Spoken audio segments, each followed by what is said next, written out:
just like that. Okay. I'm on. Welcome back to another episode of MV Fishing. If you guys are new here, my name's Josh. My name's Jackson. And in today's episode, we're going to be doing something just a little bit different. As you guys can see, we're actually in my room right now. And this is my pet bass, Envy's tank. He is not out right now, but anyways, we're going to be starting a brand new series called The Basics to Bass Fishing. So yes, the basics of bass fishing. We're going to go over so many different soft plastics, but today we're going to go over the Senko. The Senko is a universal bait. If you guys don't know what it looks like, there it is. It's just a stick bait. So today we're going to be going over how to rig it, what colors to throw, where to throw it, how to throw it, and how it was invented. So later we're going to be going down to the pond and showing you an in-depth view on exactly how to throw it and where to throw it. So see you there. Alright you guys, so I'm going to show you how to Ned rig a Senko. So first thing you need to know about a Ned rig is it uses a different type of Senko. So I'm using a green pumpkin 4-inch instead of like the normal like 6 or 5-inch, so they come in a little smaller of a Senko. And also you're gonna need this little jig head. It's kind of like a flat bottom, so what you do is it just bounces off bottom like that. But I'm gonna show you how to rig them. They're super easy. So first thing I'm gonna do, I'm gonna realize what's the top and bottom of my Senko. The bottom is gonna be my orange part and the top is gonna be my brown part. So what I'm gonna do is I'm gonna stick it with the top of it face towards the jig head, and I'm just gonna slide it up the hook. And you're gonna keep sliding it until it hits about the second curve right there, and then I'm gonna poke it back out. And then I'm gonna push it all the way up to the top of the jig, and just like that, that's a Ned rig. So basically all it's gonna do is just gonna be bouncing along the bottom like that. And yeah, that's a Ned rig. Alrighty guys, so I'm going to show you guys how to Texas rig a Senko. First thing I want to talk about are the different brands of Senkos. We like to use Gary Yamato and of course Yum Dingers, my personal favorite being the Yum Dinger. They're cheaper, and the only downside is you might have to buy more just because these rip easier, but that's really the only difference. Gary Yamato's just are a bit more expensive, but just a personal preference thing. So first things first, there are different sizes of Senkos. I typically like to use the 4-inch just because the fish around us are a bit smaller, so they have trouble eating it. But if you are fishing a body of water that has some bigger fish, I would just throw the bigger one. So I'm gonna show you guys how to properly Texas rig a Senko. First things first is you want to find this little slit. That slit right there is typically where you want that hook popping out. If it's not, it's okay. It's not going to really affect anything too much, but I just like using that as the top of my bait. So first of all, you want to face that slit away from where you're going to be inserting. So face it away, start at the top of the bait, you're going to insert your hook at the top, get to right about where that hook starts to curve and pop it out. From there, you're gonna slide it all the way up to the top of the hook, get it like that, and you're gonna flip this hook 180 degrees. Slide it all the way up on top of the eyelet like so, and now you got your bait sitting just like this. So now where you wanna go from there is you're gonna push the bait in towards the hook. You wanna do that because if you don't, the bait's gonna be stretched out and it's gonna be sitting super unrealistic. So again, you're gonna push that bait in towards the hook, pop the hook through there like so. I'll do that one more time so you guys can see. You're gonna pop it, oh my gosh, pop it through like so. Now, you got yourself a Texas rigged Senko. One more tip I would like to add: if you are fishing an area or a body of water that has a ton of weeds and you're just getting hung up a lot, you can actually make these 100% weedless. So you're just gonna take a piece of the bait like right in front of the hook, and you're gonna slide it onto the tip of that hook. So as you guys can see, the tip of that hook is not exposed whatsoever. So now anytime weeds come along, it's gonna run right across the tip of that hook. You do wanna give it a little bit more give when you're setting the hook because that hook isn't completely exposed, but that will make your Senko 100% weedless, and it'll just, you know, make it a lot easier to get, you won't get hung up as much basically. Next thing I wanted to talk about was bullet weights. You can add a bullet weight or you can fish this thing weightless. Weightless will give you just a little bit more action and it'll keep you kind of mid-water column. I like to use the bullet weight because it gets me down to the bottom faster and I can give it, you know, a bit more pops. The weight of the bullet weight doesn't matter too much. I like to use a 1/8 ounce, but if you are using a bigger bait, you might need to throw a bigger one.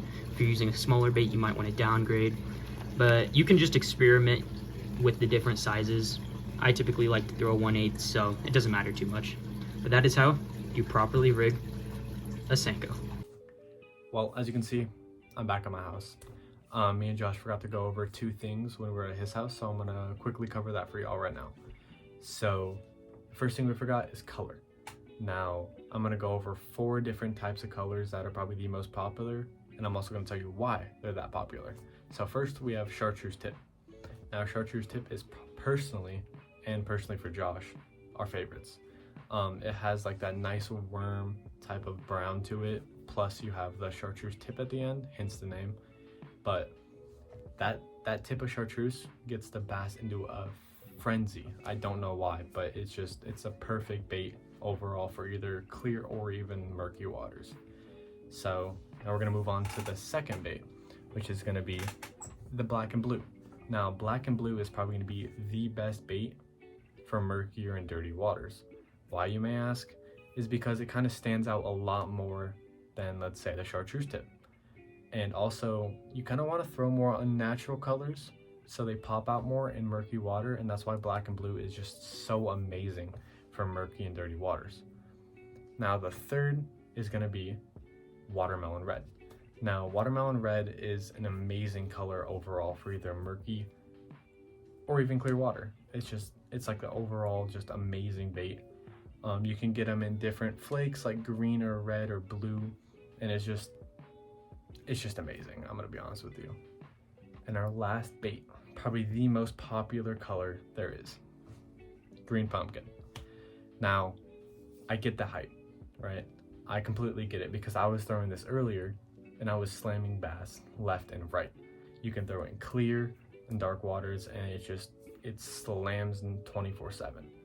So I'm gonna move to the information part of the video and yeah. Alright, so we're gonna move on to the man, the myth, and the legend of the Senko, Gary Yamato. So he is the one to invent the Senko, and how he invented it is actually really weird. So basically he was playing with a ballpoint pen and he realized that the shape of it could make a really nice bait. So he started manufacturing them in 1996, and all of the big companies that you guys know today, such as Guggen, Strike King, all those type of people, they took after that and kind of made their own version of it. But I still think that Gary Yamato or Yum Dingers is the best version of it. Personally, I haven't tried the Guggen one, but I just think that the Yum Dingers and Gary Yamato are just chef's kiss all around. So that's kind of the history of it. And I mean, Senkos have just won so many tournaments, and it's just insane how like a little stick bait can be, it's so simple and you wouldn't think it would work, but it is just universal. So I hope that we kind of educated you a little bit. Obviously, like we said before, we are not professionals by any means. We're kind of just giving you the basic knowledge that we know. And if you didn't know it, make sure to hit that subscribe button. It takes like 3 seconds and it really helps us out, and we do really appreciate it. So yeah, we're gonna get to fishing and see you guys there.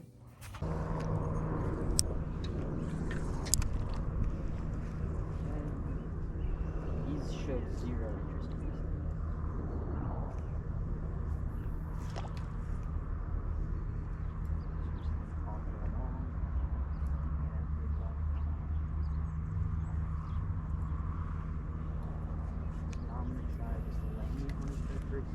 Oh, come on. That's it. That's it, baby. Just like that. He finally... Oh, keep on. Oh, sorry, little guy. Hey, calm down. Come on. Calm down. Just like that. A little tiny baby bass. On the good old Ned rig. Alright, we're gonna get this little baby back.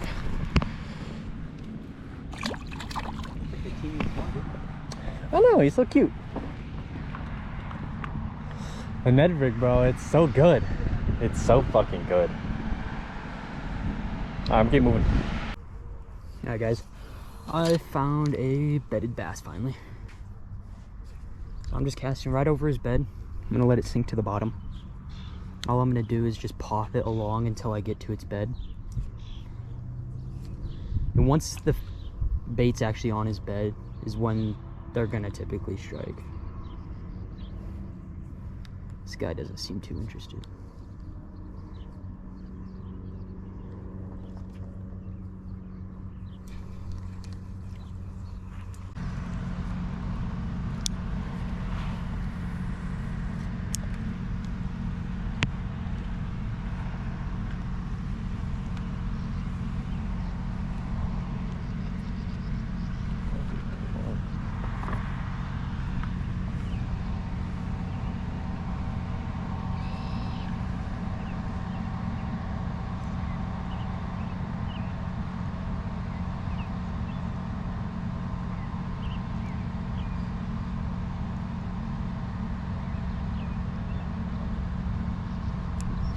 Oh, well, just like that.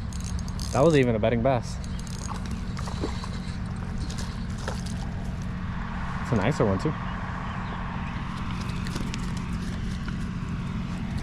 Alrighty guys, so I was doing the exact same thing that I was before on that bedding bass. I was just slowly popping it along bottom, and a non-bedding bass decided to hit, which I don't mind at all.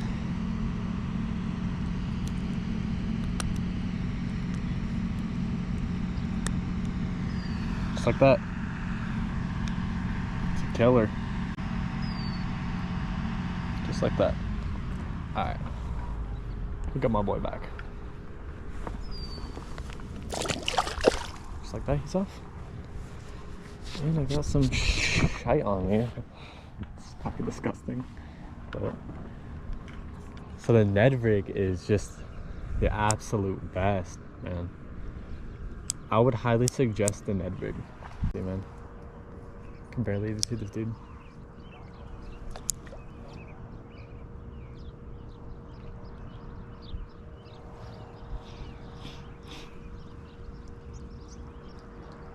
Oh, it's starting to rain. It's gonna make it really hard to see these bass.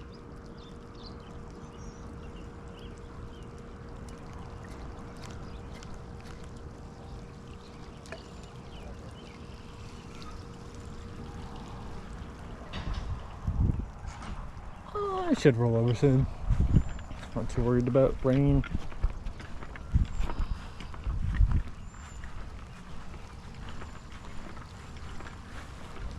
Alright, so now it's more of a feel game. I can't really tell if a bass has picked it up from sight. Now I gotta go feeling. Which this is definitely a skill you should learn, because weather conditions aren't always gonna be perfect and sunny. There's gonna be days like this to where it's raining out, and obviously the water tension is just getting broken every second, so it's creating these ripples and you just can't see. So just make sure you kind of like know the skill of feeling when a fish is on your line before you set the hook. One way to tell, especially with the Ned rig, is when you cast it out kind of a farther distance and you're popping it along and you just see your line shoot out a bit, reel in and set it. And I still haven't really explained it, but right now I'm doing a pop and stop. That's what I call it. But basically I'm just popping it up in the water column, letting it fall back down, and then popping it again. So right now I'm doing it pretty fast because it's rainy and I want the fish to see my bait as best as possible. But yeah, that's what I'm doing right now.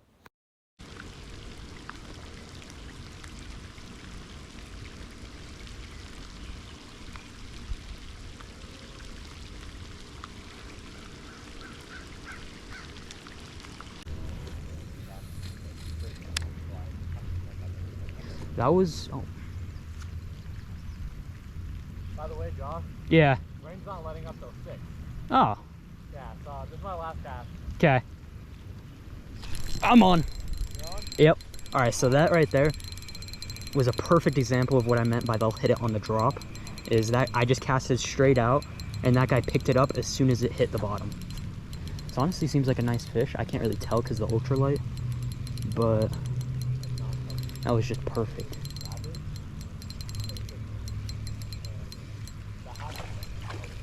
It's a nice smallmouth. Super nice smallmouth. There we go.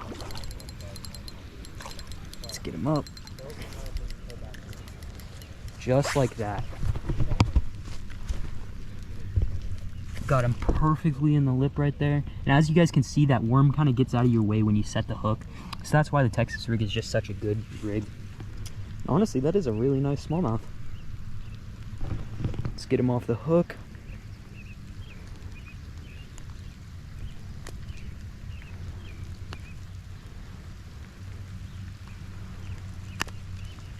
There we go. That is a chunky guy. It's honestly a really nice. Yeah, it's a really nice one. All right, we're gonna get a release on him.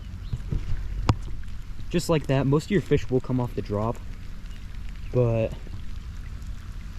this isn't too bad of a fish. Let's get a nice little release on him.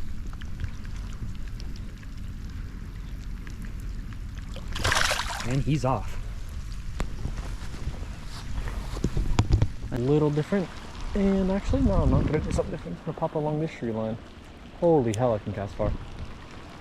I'm kind of gonna back up so the line is more towards the tree line than if I were to stand all the way out here. That's another tip.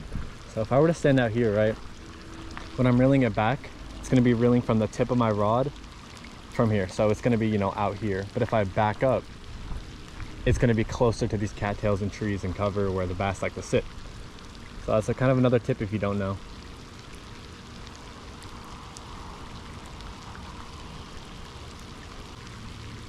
So I want to point out that when you're using a Ned rig in conditions like this, for example, it really depends on the type of rod you have, but the rod that I have, this is an ultralight trout setup, so you know it's meant for like 16 max. I'm talking about inches, by the way. So obviously it doesn't have more give or more backbone when you set the hook, so you want to make sure that on a lighter setup you want to punch it harder than what you would want to do on a regular like bait caster or even a heavier spinning rod, all that stuff. So obviously they're not going to be sitting in cover, but bass generally sit in a more covered area such as boulders in the water, tree lines like I'm fishing, cattails, weeds, lily pads. Yeah, that's kind of where they sit. They don't, I mean, obviously you can find any fish in an open part of the water, but like 90% of the fish are going to be along these trees, stuff like that.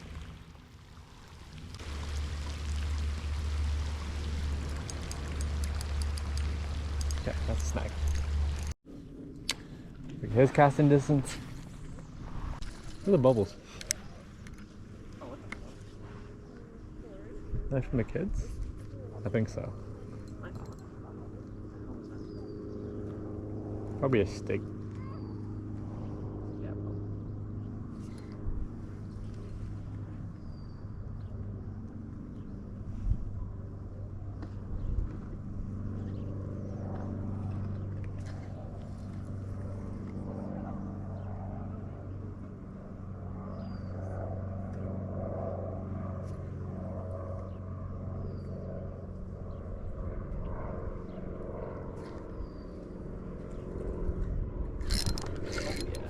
Like that, baby. So just as you guys saw, you probably saw my line, it just shot out. So I set the hook and there we are. Yeah. Chunker. Kind of looks like the exact same fish.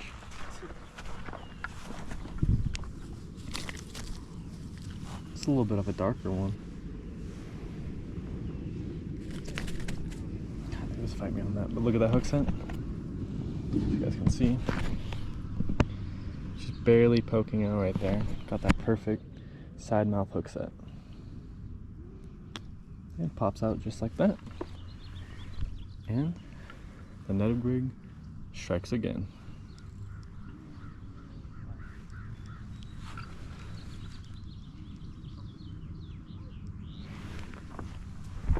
You got it? Yeah, I got it. Dude, maybe it's these drops that are just insane. Just like that. Well, small is off. Alright, well, I'm back with my Ned rig. I forgot that. I gotta dial it up, but I'll do that later. So the one thing that sucks about me having a Ned rig right now is I cannot feel anything. My ultralight, it is ultra sensitive, so I can kind of feel everything that's happening. But right now, I can't even feel it when I pop it up.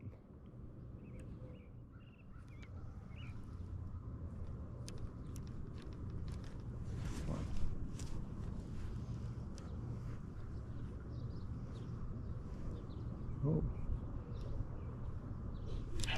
Just like that. That's what I mean, guys.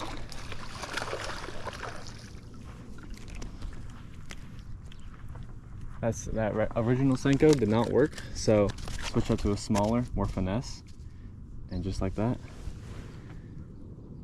send myself a pretty nice one. Right in the side of the mouth. Perfect hook set. Look at that little butterball. Holy. Alright, we're gonna back this bed. This guy deserves to be a 5-pounder. I wasn't even the big one either. I was just the one guarding the nest while the other one went out for food. Whew.